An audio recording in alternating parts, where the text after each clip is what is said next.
बहन आसिफ की मौजूद है हमारे साथ। आप अपने घर में ज़ाहिर होती होंगी, आसिफ अपनी फैमिली के साथ यहाँ पर होता होगा। 10-12 साल की शादी है आसिफ की। रवैया कैसा था भाभी का? उत्तर रवैया चंगा होंदा, इत्थों तक गल्लां पहुंचदियां। पहले दिन तो रवैया ओहदा इंदा सी, कोई मेरे कमरे च ही ना आए, ना किसी को जानदी। पता नहीं ओनू पता है, ਸਾਨੂੰ ਤਾਂ ਨਹੀਂ ਪਤਾ। ਅੱਜ ਤਾਂ ਮਾਂ ਪਿਓ ਦੇ ਮੂੰਹ ਵੱਲ ਵੇਖ ਕੇ, ਭਰਾ ਦੇ ਮੂੰਹ ਵੱਲ ਵੇਖ ਕੇ, ਪਹਿਲੋਂ ਇਹ ਸੀ ਕਿ ਨਵੀਂ ਨਵੀਂ ਹੈ ਤੇ ਕੋਈ ਨਹੀਂ ਹੁੰਦਾ ਹੀ ਹੁੰਦਾ, ਕੋਈ ਨਹੀਂ। ਅੱਗੋਂ ਅੱਲਾ ਨੇ ਬੱਚਾ ਦੇ ਦਿੱਤਾ, ਬੱਚਾ ਪਦਾਇਸ਼ ਦੇ ਟਾਈਮ ਪਾਣੀ ਮੂੰਹ 'ਚ ਚਲਾ ਗਿਆ ਗੰਦਾ। ਉਹ ਬਿਮਾਰ ਸੀ, ਉਹਨੂੰ ਟੀਕੇ ਲੱਗਣੇ ਸੀ। ਉਹਦੀ ਨਾਨੀ ਅੱਲਾ ਉਹਨੂੰ ਜਨਤਾ 'ਚ ਘਰ ਹੋਇਆ ਦੇਵੇ, ਇੱਥੇ ਤੜਫਦੀ ਫਿਰੇ ਕਿ ਉਹਨੇ ਬੱਚੇ ਨੂੰ ਟੀਕੇ ਨਹੀਂ ਲਵਾਏ। मैं 2 दिन एक समय लवाती रही, टीके नहीं लवाए। उनके प्यो ने कमर चो पानी कढ़ाता, बच्चे का बच्चा मजूर करता। आसिफ की पहली औलाद मजूर करता। अच्छा। उस तो बाद अल्लाह ने बेटी दी, वो ठीक है। वो कितने साल का है वो बेटा? वो बेटा 9-10 साल का है। अच्छा। 10-11 साल का समझो आ गया है। अच्छा। 9-10 साल की बेटी है, वो ठीक है। उस तो बाद रुस्किया चली गई, 4-5 साल पेके बैठी रही। अच्छा। फिर आई है आन के 4-5 साल मतलब हाँ जी, नहीं ना 9-10 साल शादी को हुए और 4-5 साल रूठ कर बैठी रही बिला वजह। अच्छा ठीक है। नहीं आई। आप लोग मनाते थे? मैं नहीं गई, मेरी वालदा मेरी भैन जाती रही है, मैं नहीं गई। अच्छा। बस साड़ी किस्मत माड़ी लैन दा। ਹੁਣ ਅੱਲਾ ਨੇ ਬੱਚੀ ਇੱਕ ਹੋਰ 40-45 दिन की बच्ची है, यानी सवा महीना आसफ गायब होया 2 दिन पहले, सवा महीना नाती है। 15 दिन 16 इस गल हो गए। भरा मर गया साडा, मार दिता। मेरा एक्सीडेंट होया सी, खबर लैन गया, आया है उत्थे बैठे मेरे बैठे फोन आया है कि हाँ जी उस्ताद जी कितने थे? उन्हें कहा मेरी बाजी का एक्सीडेंट नहीं हुआ, पिंडी स्टाफ मैं उधर आया बाजी की खबर लैन। तो उन्हें आख्या आओ फिर जल्दी आ जाओ। उन्हें कहा मैं आया, 10-10:15 के करीब आया है, 10:15 के करीब आया है फ़ोन, 10:30 बजे तकरीबन निकला है। उस तो बाद सानू पता साढ़े भरा नाल की होया है, सानू नहीं पता ज़ालिमां ने की कीता साडे भरा नाल।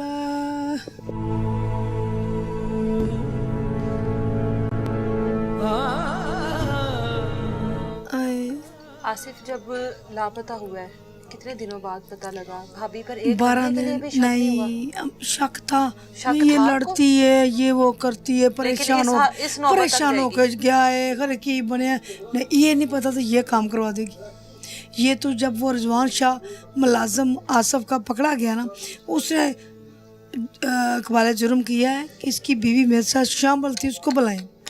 फिर इसको बुलाया है, इसने उधर जाकर कबूल किया है कि मैंने पता लगा ये 12 दिन का बाद 12 दिन के बाद हमें पता चला। अच्छा। कि आसिफ को कत्ल कर दिया गया। क्या बताते हैं कि किस तरीके से इन्होंने ये किया? मैंने क्या पहले इसको चाय में नशे की गोलियां दी। कहाँ पर? फैक्ट्री, आसिफ की फैक्ट्री में। अच्छा। मुलाजम उसके ने चाय में गोलियां दी, चाय में गोलियां दे के बेहोश किया, वो लेट गया चारपाई पे। फिर 4-5 फुट के फासले से मैंने फायर किया उसके सर में, मारा। फिर उसको जुड़ के गला ऐसे जुड़ा। अच्छा। टांगे बांध दी, बाजू बांध के ऐसे, यानी कि 5.5-6 फुट का बंदा ना, वो 2-2.5 फुट का कर लिया। फिर गद्दा लेके गया आसिफ घर से। बीवी वो रिजवान शाह का तो मेरे पास थी, मेरे पास बैठ के काम करवाया उसने। फिर कहते गद्दा, ये 4 रुपये का गद्दा रोएगा, उस पर लपेटा, उसके ऊपर कोई और कपड़े, इतना कपड़ा तो मेरे भाई का उधर आया था फैक्ट्री में, उसमें लपेटा। फिर जाके मैं हल्ला नहर में फेंका, हल्ला चौकी ने पकड़ा, उसे शनाख्त की नहीं हुई। कितने दिनों बाद मिला नहर से 24 तरीक में उसने फेंका है, 24 में मिल गया। अच्छा। 24 सुबह 6 बजे फेंका है, 4-4:30 बजे मिल गया। अच्छा। 24 में उन्होंने हल्ला चौकी ने उते अमानतन दफन कर दिया। अच्छा, दफन कर दिया। पोस्टमास्टम करा के, हाँ जी, पोस्टमास्टम करा के। 12 दिन आज हो गया, पोस्टमास्टम रिपोर्ट नहीं आई, हमें रिपोर्ट नहीं मिली पोस्टमार्टम की। ये अदालत है, ये हुकूमत है, ये क्या कर रहे हैं। एक बंदा कत्ल कर दिया कि मुलज़िम मान रहा है, तो पोस्टमार्टम रिपोर्ट नहीं आई, अभी तक कोई सुराख नहीं हमें मिला, हमें ब्लड बॉडी नहीं मिली, हमें भाई का चेहरा नहीं देखा, जनाजा नहीं पड़ा। इतने बदनसीब लोग हैं हम, क्या करें। उसका रिमांड लिया गया, उसको हिरासत में है। पुलिस को तो देख के बंदा मर जाता है। वो कैसे पुलिस काम कर रही है, कैसा कर रही है काम कि उसको रिमांड भी लिया है, वो मान भी रहा है तो उसको कुछ कर नहीं रही। लिया और रिमांड, बंदा बोले ना बंदा। रिजवान के कब ताल्लुक बना इस आसिफ की बीवी के साथ? हमें नहीं कोई पता, हमें ना घर में नहीं आता था, हमने झूठ नहीं बोलना। हमें नहीं पता कब से, वो कह रहा मेरा पुराना ताल्लुक था। हमें तो ये 3-4 आसिफ जब उसकी डेड बॉडी लेने गया तब हमें पता चला, पुलिस लेने आई जब इसे, जब ताल्लुक उसने बताया हमें सब पता चला। पुलिस के सामने क्या स्टेटमेंट दी है आपकी? जाहिर अब भाभी तो नहीं कह सकते हम लोग। उसने कहा वो गया था, वो मुझे दूध लेके दे गया, पता नहीं फिर आया ही नहीं। अच्छा, हमें नहीं को पता। हमने एक लम्हे के लिए नहीं शक किया कि ऐसी भी हो सकती लड़ाई। बच्चे पैदा हो गए, 10-12 साल गुजार लिए एक आदमी के साथ, और उसके बाद जब हमारे भाई को खा लिया तब पता चला। हमारी अपील है मरियम नवाज से, ये कहती मैं माँ हूँ, ये माँ है तो बेटा कत्ल हो गया इतनी बेरहमी से। ये माँ को नहीं पता चलता कि बहने कैसे तड़प रही। मैंने 1-2 जगह पर देखा कि आसिफ की इसने वैसे भी तजलील की, मूछें उतारी या कुछ, क्या ये उसके मूछें भी उतार दी, उसके परबट्टे भी उतार दिए, उसके कपड़े भी उतार दिए, शनाख्त ना हो सके। देखे एक भाई कहीं ना रिक्शे में या दरवाजे में कहीं आया ना, अटक जाना ना कपड़े उसके। मैंने 10 दफा पूछ दिया कि मेरे कुछ होया तो नहीं, मेरे इधर जोर देने लगे। साढ़े भाई ना एड्डा बड़ा जुर्म हो गया, क्या करें हम, हमें कोई इंसाफ नहीं मिल रहा। हमारा कैसे दिया जाए, सीधी के वाले किया जाए।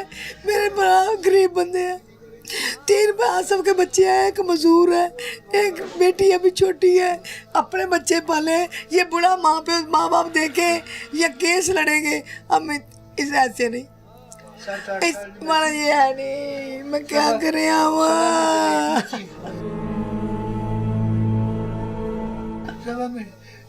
मुंडा 9 साल का मजदूर बच्चा, वो मजदूर है, मंजी से पिया है।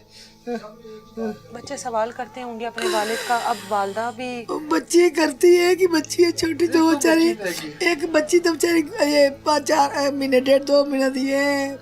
और बच्ची पूछती गई थी मामा पप्पो, मैंने मामा से पूछा था मामा पापा किधर है, कहती अब तारों में आएंगे बाबा, हमें खबर होने से पहले कहती है, हमें खबर नहीं हुई। तो बच्ची कहती पप्पो, मेरी बहन छोटी गई पप्पो तारों में देखे मेरा बाबा आया, मुझे चीज नहीं ला के दी, मेरा बाबा आया, क्या करें हम रोज मरेंगे, रोज बच्चों को देख देख के। अब वो भी पुलिस की हिरासत में है। हाँ जी, और हर चीज को कबूल कर चुकी है। हाँ जी, वो कर चुकी है। अब उनका भाई वकील लेके गया है, कहता हमारी बहन तो बेकसूर है। बेकसूर हो बताएं तो सही हमें, बेकसूर तो बताएं हमें। हम रो रहे थे इधर बैठे, इधर से आके गालियाँ निकालने लगे, मेरे घर में आके नेश डाल रही हो, रोना डाला हुआ मेरे घर का रिस्क डाला। मेरे को ना बुरकी पड़ी है, गिर गई तो बुरकी मुझ नहीं पई। मैं कहा मेरे पुत ने कर खा दी है कि नहीं, ये आंधी माँ तू ना बड़ा कर कितने चला गया, क्यों नहीं आया, क्यों नहीं आ जाएगा। वो बाहर खलो के तो बका कर ला पई, सानू कोड़े कोड़े गंदियां जी बाना में ਧੀਆਂ ਦੇਣ ਲਾ ਪਈ। ਇਹਨੇ ਪੁੱਛਿਆ ਜਾ ਕੇ ਤਾਂ ਆਖੀ ਤੁਸੀਂ ਬਗੈਰਤੀਆਂ ਜੇ, ਤੁਸੀਂ ਭੋਲੀਆਂ ਜੇ, ਤੁਸੀਂ ਕਾਖੀਆਂ ਜੇ, ਰੋਣੇ ਪਾਏ आ जाएगा, हंस पाना होगा। ਮੇਰੇ ਘਰ ਆ ਕੇ ਰੋਣੇ ਤੁਸੀਂ ਪਾਏ, ਕਿਉਂ ਪਾਏ ਆ? ਉਹਨੂੰ ਜਰਾ नहीं, ਉਹਨੂੰ कि मेरा साई नहीं है घर, कितने चला गया है। नहीं, मुझे कहती है पहले ही आसिफ था मिल गया आपको, अब नहीं मिलता, अब नहीं मिलता। मैं जाना मतलब 4 साल पहले झगड़ा करके गई थी ना, कहती पहले ਤੁਹਾਡੇ ਕੋਲ ਰਿਹਾ ਸੀ आसिफ, 4 साल मैं ਉੱਥੇ ਸੀ ਰਿਹਾ ਸੀ, ਹੁਣ ਨਹੀਂ ਆਂਦਾ, अब नहीं मिलेगा। अब नहीं मिलेगा। मैं जाना आसिफ जाने, ਤੁਸੀਂ कौन जे, मैं जाना, हमने भी एक दफा नहीं, एक लम्हे के लिए नहीं सोचा किसको भी पकड़े चेक करें। लोग कहते थे, बाहर से लोग कहते थे अपना अक्सर घर होता है चेक कि करें। घर वालों को नहीं पता होता, बाहर वालों को लोग सब पता कहते होता थे, है। लोग कहते चेक करें घर अपना। घर जिसने एक बंदा ऐसा 18 साल बाहर रह के आया, गांव में है, अभी इधर नहीं आया, उससे पता चला कि आसम नहीं मिल रहा। उसने मुझे फोन किया, बाजी आसम नहीं मिल रहा।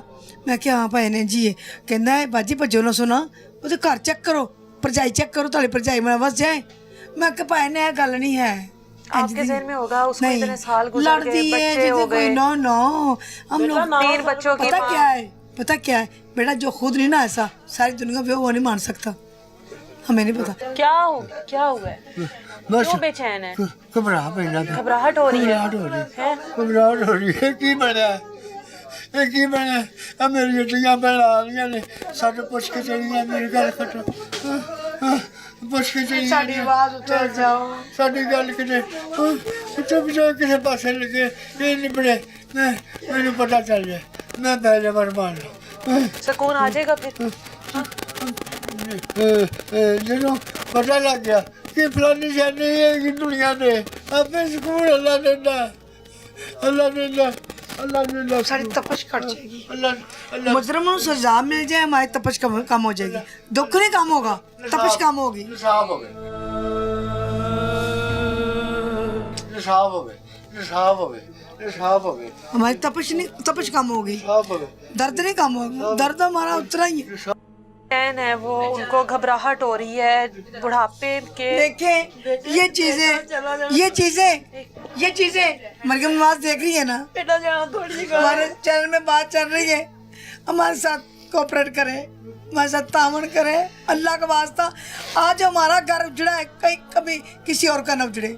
अगर इनको लोगों को सजा मिल जाएगी कड़ी से कड़ी, कई लोग सोचेंगे कि हम दोबारा ये कदम जो 20 बंदों ने सोच करना उठाना ना कदम, एक बंदा उठाएगा 20 नहीं उठाएंगे।